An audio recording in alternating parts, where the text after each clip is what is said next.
구티비 기독교 복음방송 시청자 여러분 안녕하십니까? 저는 잠실에 있는 주님 기쁨의 교회를 섬기고 있는 김대조 목사입니다. 1985년 내셔널 지오그래픽 해양 탐사 전문가 로버트 발라드 박사에 의해서 최초로 발견된 배가 전설의 타이타닉호입니다. 건조 당시 세계에서 가장 큰 배로 길이는 269m, 높이는 20층으로 전기기관 하나가 3층 가옥 크기였습니다. 당대 혁신적인 기술이 접목된 이 타이타닉호, 이중 바닥에 16개의 방수 격실, 특정 수위가 되면 자동적으로 닫히는 문으로 절대 가라앉지 않는 일명 불침선이라 불리기도 하였습니다. 그러나 1912년 4월 14일 이 타이타닉호는 2200여 명의 승선자 중에서 에드워드 스미스 선장을 포함한 1500여 명과 함께 차가운 바닷속으로 가라앉았습니다. 하나님의 법궤는 이스라엘 백성에게 마치 타이타닉과 같은 존재가 아니었나 싶습니다. 모세 당시 이스라엘 백성들은 광야를 지날 때 법궤를 앞세워 전진했습니다. 그리고 주변의 적들이 쳐들어오면 그 법궤를 앞세워 전쟁에서 싸웠고 싸움에서 승리했습니다. 그러나 오늘 사무엘상 4장의 본문은 그 엄청난 하나님의 능력의 상징인 법궤를 가지고 전쟁에서 무참하게 무너지는 장면을 보여주고 있습니다. 어린 사무엘이 자라면서 하나님이 세우시는 지도자로 준비되어져 갈 즈음 이스라엘 지파들은 지중해변 평야지대에 거주하던 블레셋 족속의 침략을 받게 됩니다. 그들은 이스라엘 12지파가 살던 내륙의 땅을 늘 노리고 침략해 옵니다. 그때 이스라엘이 블레셋을 선제 공격하지만 오히려 4,000명가량이 죽고 대패하게 됩니다. 첫 번째 전투에서 패했을 때 장로들은 하나님께 그 이유를 묻는 기도를 하는 그 시간을 갖기 전에 먼저 자기 자신들이 해결책을 제시합니다.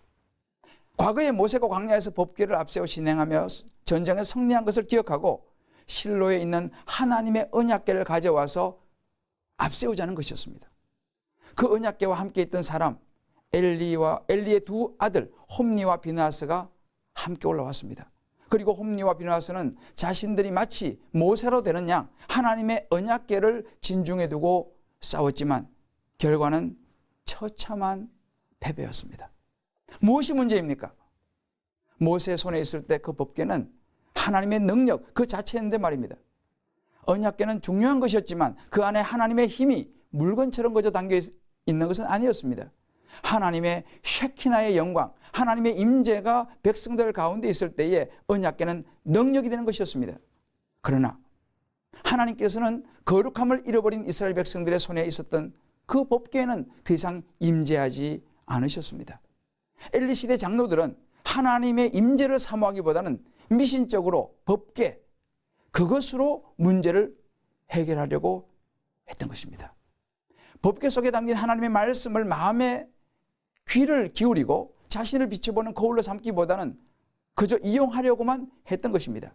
이방 족속을 물리치는 공격 무기처럼 말입니다.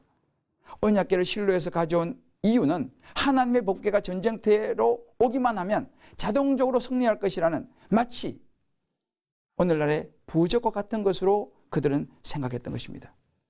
현대인들도 다 나름대로의 법궤를 가지고 있습니다. 학벌, 미모, 돈과 권력, 좋은 직장, 자식만 잘 되면, 능력 있는 좋은 배우자만 만나면 장래가 보장된다고 하는 것 등 현대판 법궤들입니다. 요즘 영화에 등장하는 드라큘라는 십자가에 도망가지 않습니다. 왜 도망을 안 갑니까? 십자가의 능력이 무서운 것이지 십자가의 외형이 무서운 것은 아니기 때문입니다. 우리 그리스도인들이 기억해야 될 중요한 것은 하나님의 법궤를 가지고도 무너질 수 있다는 것입니다. 신학을 공부한 교수라도 목사라는 타이틀, 오랜 신앙의 경륜과 헌신의 상징인 장로, 권사, 집사라는 직분을 가지고도 심지어 성경을 수집독을 해도 우리는 무너질 수 있습니다.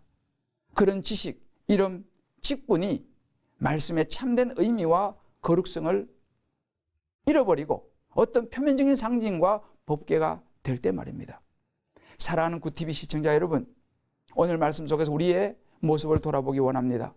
말씀이 나를 이끌어가는지 주변의 말, 내 경험과 생각, 세상의 가치와 같은 법궤들이 나를 이끌어가지는 않는지 우리는 돌아보아야 합니다. 우리 기억하십시다. 우리의 마음을 든든하게 해주고 나를 지켜줄 것 같은 세상의 법궤들은 영원하지 않습니다. 눈에 보이는 법궤는 언젠가는 무너집니다. 우리는 참된 법궤, 하나님의 말씀, 예수 그리스도를 붙잡고 날마다 하나님의 음성을 듣고 하나님의 인재를 경험함으로 승리하시는 삶을 살아가시길 기도합니다.